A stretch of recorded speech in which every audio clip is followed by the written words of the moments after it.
সুপ্রিয় শিক্ষার্থীরা, স্বাগতম সবাইকে বিশ্বজিৎ পাঠশালাতে। আপনাদের মধ্যে আলোচনা করা হবে একাদশ ও দ্বাদশ শ্রেণীর হিসাব বিজ্ঞান দ্বিতীয় পত্রের 7ম অধ্যায়। অধ্যায়টির নাম হলো উৎপাদন ব্যয় হিসাব। উক্ত অধ্যায়টি একাদশ ও দ্বাদশ শ্রেণীর ছাত্রছাত্রীদের জন্য অত্যন্ত গুরুত্বপূর্ণ একটি অধ্যায়, কেননা বিগত 3টি সাল বিশ্লেষণ করলে দেখা যায় যে সিকিউতে উক্ত অধ্যায় থেকে আসে 20 মার্ক এবং এমসিকিউতে উক্ত অধ্যায় থেকে 4 থেকে 8টি এমসিকিউ এসে থাকে, অর্থাৎ সর্বনিম্ন 24 এবং সর্বোচ্চ 28 মার্ক উক্ত অধ্যায় থেকে এসে থাকে। হিসাব বিজ্ঞানে প্লাস পেতে হলে অধ্যায়টি অত্যন্ত গুরুত্বপূর্ণ সহকারে বুঝতে হবে এবং করতে হবে, কেননা উক্ত অধ্যায় থেকে 25 মার্ক আমরা পেতে পারি। উক্ত অধ্যায় থেকে কোন কোন বিষয়ের উপর 20 মার্কের সিকিউ আসে সেটি হলো আমাদের উৎপাদন ব্যয় বিবরণী, দ্বিতীয় হচ্ছে টেন্ডার বা দরপত্র বিবরণী এবং তৃতীয় হচ্ছে মজুরি ও বেতন বিবরণী। এই 3টি বিষয় থেকে আমাদের সিকিউতে 2টি প্রশ্ন এসে থাকে। আজকের ক্লাসে যে বিষয়টি নিয়ে আলোচনা করব প্রিয় শিক্ষার্থীরা, সেটি হলো উৎপাদন ব্যয় বিবরণী। উৎপাদন ব্যয় বিবরণী। উৎপাদন ব্যয় হিসাবের অন্যতম উদ্দেশ্য হচ্ছে উৎপাদিত পণ্য বা সেবার সঠিক উৎপাদন ব্যয় নির্ধারণ করা। সংজ্ঞা হিসাবে দেখতে গেলে হিসাব বিজ্ঞানের যে শাখায় ব্যয়ের শ্রেণীবিন্যাস, লিপিবদ্ধকরণ, বন্টনকরণ, সংক্ষিপ্তকরণ সংক্রান্ত কার্যাদি সম্পাদন হয়ে থাকে তাকে উৎপাদন ব্যয় হিসাব বিজ্ঞান বলা হয়। প্রিয় শিক্ষার্থীরা, উৎপাদন ব্যয়ের উপাদানগুলোকে 2টি ভাবে বিভক্ত করা হয়, সেটি হচ্ছে প্রত্যক্ষ ব্যয়, অন্যটি হচ্ছে পরোক্ষ ব্যয়। প্রত্যক্ষ ব্যয়কে 3টে ভাগে ভাগ করা হয়: প্রত্যক্ষ কাঁচামাল, প্রত্যক্ষ শ্রম, প্রত্যক্ষ খরচ বা প্রত্যক্ষ অন্যান্য সকল খরচকে বোঝানো হয়েছে। পরোক্ষ ব্যয়কে 3 ভাগে ভাগ করা হয়, সেটি হচ্ছে উৎপাদন বা কারখানার উপরি ব্যয়, অফিস ও প্রশাসনিক ব্যয়, তৃতীয়টি হচ্ছে বিক্রয় ও বন্টন খরচ। উৎপাদন ব্যয় বিবরণীর অঙ্ক একটি নির্দিষ্ট চার্টের মাধ্যমে অঙ্কগুলি সম্পাদন করতে হয়। কিভাবে আমরা অতি সহজে চার্টগুলি মুখস্থ করতে পারবো বা আয়ত্ত করতে পারবো সেই বিষয়টি দেখে নেব। উৎপাদন ব্যয় বিবরণী। উৎপাদন ব্যয় বিবরণীর তৈরির মূল লক্ষ্য হলো একটি পণ্যের উৎপাদন থেকে শুরু করে বিক্রয় পর্যন্ত প্রতিটি ধাপের ব্যয় নির্ধারণ করা। অর্থাৎ একটি পণ্যের উৎপাদন করার পর থেকে একটি পণ্য উৎপাদন করার পর থেকে প্রত্যেকটি ধাপে যে ব্যয় হয় এবং বিক্রয় পর্যন্ত কতটুকু ব্যয় হয়েছে তা নির্ণয় করে আমাদের লক্ষ্য হচ্ছে উৎপাদন ব্যয় বিবরণী। উৎপাদন ব্যয়ের মূল সূত্রসমূহকে 7 ভাগে বিভক্ত করা হয়। প্রথমটি হচ্ছে ব্যবহৃত কাঁচামাল। ব্যবহৃত কাঁচামাল কিভাবে নির্ণয় করতে হবে? প্রারম্ভিক কাঁচামাল যোগ ক্রয় সংক্রান্ত অন্যান্য সকল খরচ মাইনাস সমাপনী কাঁচামাল। দ্বিতীয়টি হচ্ছে প্রিয় শিক্ষার্থীরা মুখ্য ব্যয়। এই যে আমাদের ব্যবহৃত কাঁচামাল যোগ প্রত্যক্ষ মজুরি যোগ অন্যান্য প্রত্যক্ষ খরচ। অর্থাৎ ব্যবহৃত কাঁচামালের সাথে আমরা যখন অন্যান্য প্রত্যক্ষ খরচগুলি যোগ করব তখন আমাদের বের হবে কি? মুখ্য ব্যয়। তৃতীয় হচ্ছে প্রিয় শিক্ষার্থীরা কারখানা ব্যয়। কারখানা ব্যয় হচ্ছে এই যে পূর্বের মুখ্য ব্যয়, তার সাথে কারখানার উপরি ব্যয়গুলি আমরা যোগ করার পর বের হবে কারখানার ব্যয়। চতুর্থ হচ্ছে প্রিয় শিক্ষার্থীরা উৎপাদিত পণ্যের ব্যয় বা তৈরি পণ্যের ব্যয়। কারখানার ব্যয়, তার সাথে আমরা প্রারম্ভিক চলতি কার্য যোগ করব এবং সমাপনী চলতি কার্য কি করব? বিয়োগ করব। তখন আমরা কি পাবো? সেটি হচ্ছে উৎপাদিত পণ্যের ব্যয় বা তৈরি পণ্যের ব্যয় পাওয়া যাবে। প্রিয় শিক্ষার্থীরা, পঞ্চম হচ্ছে আমাদের বিক্রিত পণ্যের ব্যয়। বিক্রিত পণ্যের ব্যয় আমরা কিভাবে নির্ণয় করব? উৎপাদিত পণ্যের ব্যয়, এই যে আমাদের উৎপাদিত পণ্যের ব্যয়, তার সাথে যোগ করব প্রারম্ভিক তৈরি পণ্য এবং বিয়োগ করব সমাপনী তৈরি পণ্য। সেক্ষেত্রে আমরা কি পাবো? সেক্ষেত্রে আমরা পাবো বিক্রিত পণ্যের ব্যয়। তারপর ষষ্ঠ হচ্ছে মোট ব্যয়। এই যে বিক্রিত পণ্যের ব্যয়, তার সাথে প্রশাসনিক ও বিক্রয় উপরিব্যয় যোগ করার পর আমরা পাবো মোট ব্যয়। তারপর প্রিয় শিক্ষার্থীরা সপ্তম হচ্ছে আমাদের লাভ বা ক্ষতি নির্ণয়। বিক্রয় থেকে এই যে আমাদের মোট ব্যয় বিয়োগ করার পর আমরা কি পাবো? লাভ বা ক্ষতি পাবো। তাহলে প্রিয় শিক্ষার্থীরা উক্ত 7টি ধাপের মাধ্যমে আমাদের উৎপাদন ব্যয় বিবরণীর সম্পূর্ণ চকটি সমাধান করতে হয় এবং উক্ত চক অনুযায়ী অঙ্কের সমাধান করতে হয়। তাহলে প্রিয় শিক্ষার্থীরা এই যে 7টি ধাপের মাধ্যমে আমরা উৎপাদন ব্যয় বিবরণী নির্ণয় করতে পারবো। উক্ত 7টি ধাপ কিভাবে আপনারা সহজভাবে মনে রাখবেন সেই বিষয়টি দেখে নেওয়া যাক। মনে রাখার সহজ টেকনিকটি হলো মু কা উ বি মু। মু কা উ বি মু। মু হচ্ছে মুখ্য ব্যয়, কা হচ্ছে কারখানার ব্যয়, উ হচ্ছে উৎপাদন ব্যয়, বি হচ্ছে বিক্রিত পণ্যের ব্যয় এবং মু হচ্ছে মোট ব্যয়। অর্থাৎ সম্পূর্ণ যে 4টি সেটি আমরা এই টেকনিকটির মাধ্যমে মনে রাখবো। সেটি হচ্ছে মু কা উ বি মু। প্রিয় শিক্ষার্থীরা, আশা করি উৎপাদন ব্যয় বিবরণীর যে বিশাল চকটি তা এই 5টি শব্দের মাধ্যমে মনে রাখতে পারবেন।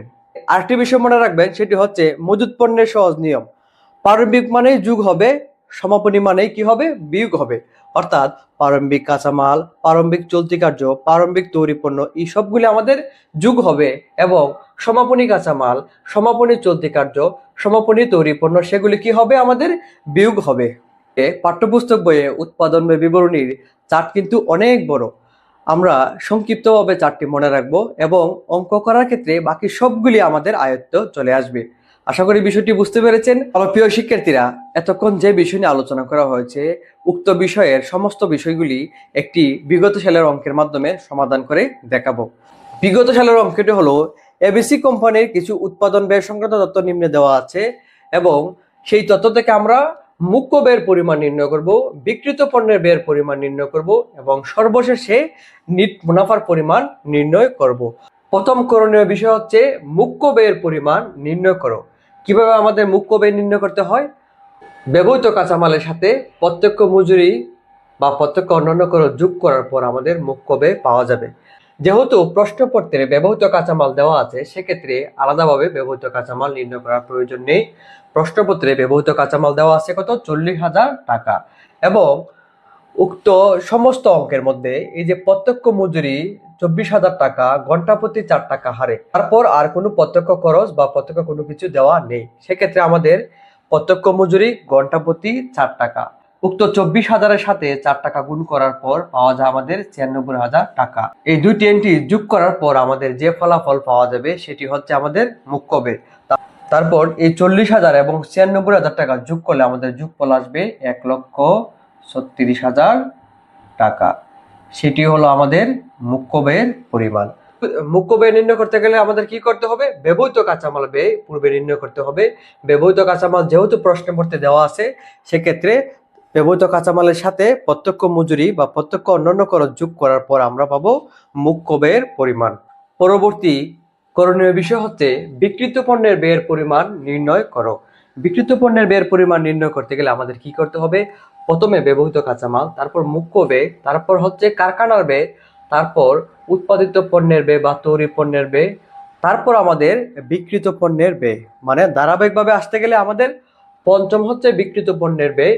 মূল বিষয়টা হচ্ছে উক্ত চার্টের ধারাবাহিকভাবে অঙ্ক করে আসতে হবে, তারপর আমাদের বিক্রিত পণ্যের ব্যয় পাওয়া যাবে। যেহেতু ইতিপূর্বে আমাদের ব্যবহৃত কাঁচামাল এবং মুখ্য ব্যয়ের কার্যক্রম শেষ হয়েছে, এখন আমরা কি করব? কারখানার ব্যয় এবং উৎপাদিত পণ্যের ব্যয় বা তৈরি পণ্যের ব্যয় বের করার পর আমরা পাবো বিক্রিত পণ্যের ব্যয়। তাহলে প্রিয় শিক্ষার্থীরা, ক হতে প্রাপ্ত আমাদের মুখ্য ব্যয়ের পরিমাণ কত? 1,36,000 টাকা। তারপর তার সাথে কি হবে? যোগ হবে। এই যে আমাদের মুখ্য ব্যয়, কারখানার ব্যয় বের করতে গেলে আমাদের কি প্রয়োজন? মুখ্য ব্যয়ের সাথে কারখানার উপরি ব্যয়গুলো যোগ করতে হবে। মুখ্য ব্যয় যোগ কারখানার উপরি ব্যয়। তাহলে প্রিয় শিক্ষার্থীরা, মুখ্য ব্যয়ের সাথে আমরা কি যোগ করব? কারখানার উপরি ব্যয়। কারখানার উপরি ব্যয় বলতে আমরা কি বুঝি সেটি এক নজরে দেখে নেওয়া যাক। কারখানার উপরি ব্যয় সেটি হচ্ছে পরোক্ষ কাঁচামাল, পরোক্ষ মজুরি ও শ্রম, পরোক্ষ খরচ, পণ্যের মান নিয়ন্ত্রণ খরচ। তারপর হচ্ছে প্রিয় শিক্ষার্থীরা, কারখানার সকল প্রকার খরচের সমষ্টিকে এক করতে বলা হয় কারখানার উপরি ব্যয়। উক্ত প্রশ্নপত্রে আমাদের কারখানার উপরি ব্যয় দেওয়া আছে যে পরোক্ষ কাঁচামাল 4,500 টাকা, পরোক্ষ শ্রম 9,000 টাকা, তারপর কারখানার বিবিধ খরচ 5,000 টাকা। এই তিনটি হচ্ছে আমাদের কারখানার উপরি ব্যয়। পরোক্ষ কাঁচামাল 4,500 টাকা, পরোক্ষ শ্রম 9,000 টাকা, এবং কারখানার বিবিধ খরচ আছে আমাদের কত? 5,000 টাকা। এই তিনটির যোগফল হচ্ছে আমাদের 18,500 টাকা। তাহলে প্রিয় শিক্ষার্থীরা, কারখানার ব্যয় নির্ণয় করতে গেলে আমাদের কি করতে হবে? এই যে কারখানার ব্যয়, মুখ্য ব্যয় যোগ কারখানার উপরি ব্যয়। যে মুখ্য ব্যয় হচ্ছে আমাদের 1,36,000 টাকা, আর কারখানার উপরি ব্যয় হচ্ছে আমাদের 18,500 টাকা। এই দুটির যোগফলে আমাদের পাবো কি? কারখানার ব্যয়। তাহলে এই দুটি যোগ করার পর আসে কত? 1,54,500 টাকা। সেটি হচ্ছে আমাদের কারখানার ব্যয়। তারপর আমাদের কি নির্ণয় করতে হবে প্রিয় শিক্ষার্থীরা? উৎপাদিত পণ্যের ব্যয় বা তৈরি পণ্যের ব্যয়। এই যে আমাদের কারখানার ব্যয়, কারখানার ব্যয়ের সাথে কি যোগ করতে হবে? প্রারম্ভিক চলতি কার্য এবং সমাপনী চলতি কার্য কি হবে? বিয়োগ করতে হবে। ইতিপূর্বে আমরা আলোচনা করেছি যে প্রারম্ভিক মানে কি? যোগ, আর সমাপনী মানে কি? বিয়োগ। এই যে আমাদের প্রারম্ভিক কাঁচামাল, প্রারম্ভিক চলতি কার্য বা প্রারম্ভিক তৈরি পণ্য সবগুলো আমাদের কি করতে হবে, প্রশ্নপত্রে যোগ করতে হবে এবং বিয়োগ হবে কি সমাপনী কাঁচামাল, সমাপনী চলতি কার্য বা সমাপনী তৈরি পণ্য। সেক্ষেত্রে আমাদের প্রিয় শিক্ষার্থীরা কারখানার ব্যয়ের সাথে আমরা যোগ করব চলতি কার্য প্রারম্ভিক। দেওয়া আছে কিনা দেখেন, এই যে চলতি কার্যের প্রারম্ভিক মজুদ 5,000 টাকা। চলতি কার্যের প্রারম্ভিক মজুদ কত? 5,000 টাকা। সেটি কি হবে? যোগ হবে। যোগ হবে কত? চলতি কার্যের প্রারম্ভিক মজুদ। এই যে 1,54,500 থেকে আমাদের যোগ করতে হবে 5,000, পাওয়া যাবে কি 1,59,500 টাকা। তারপর বিয়োগ করতে হবে চলতি কার্যের সমাপনী মজুদ। চলতি কার্যের সমাপনী মজুদ কি হবে? বিয়োগ হবে কত টাকা? 6,500 টাকা। বিয়োগ করার পর আমাদের ফলটি আসবে 1,53,000 টাকা। সেটি হচ্ছে আমাদের উৎপাদিত পণ্যের ব্যয় বা তৈরি পণ্যের ব্যয়। যেটি পাওয়া যাবে সেটি হচ্ছে তৈরি পণ্যের ব্যয় বা উৎপাদিত পণ্যের ব্যয়। তারপর প্রিয় শিক্ষার্থীরা বিক্রিত পণ্যের ব্যয় নির্ণয় করতে হবে। এই যে আমাদের উৎপাদিত পণ্যের ব্যয় বা তৈরি পণ্যের ব্যয়ের সাথে আমরা কি যোগ করব? প্রারম্ভিক তৈরি পণ্য এবং বিয়োগ করব সমাপনী তৈরি পণ্য। সেক্ষেত্রে প্রিয় শিক্ষার্থীরা তৈরি পণ্যের ব্যয় যেটি পাওয়া যাবে তার সাথে যোগ করব তৈরি পণ্যের প্রারম্ভিক মজুদ কত? 13,500 টাকা। তারপর প্রিয় শিক্ষার্থীরা 1,53,000 থেকে 13,500 টাকা যোগ করার পর আমাদের আসবে 1,66,500 টাকা।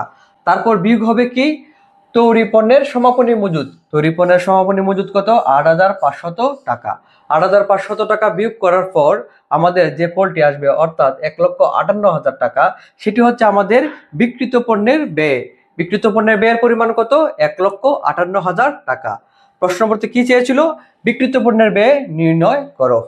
প্রিয় শিক্ষার্থীরা উৎপাদন ব্যয় বিবরণীর বুট বইয়ের যে নমুনা চকটি দেওয়া আছে তা অনেক বড়।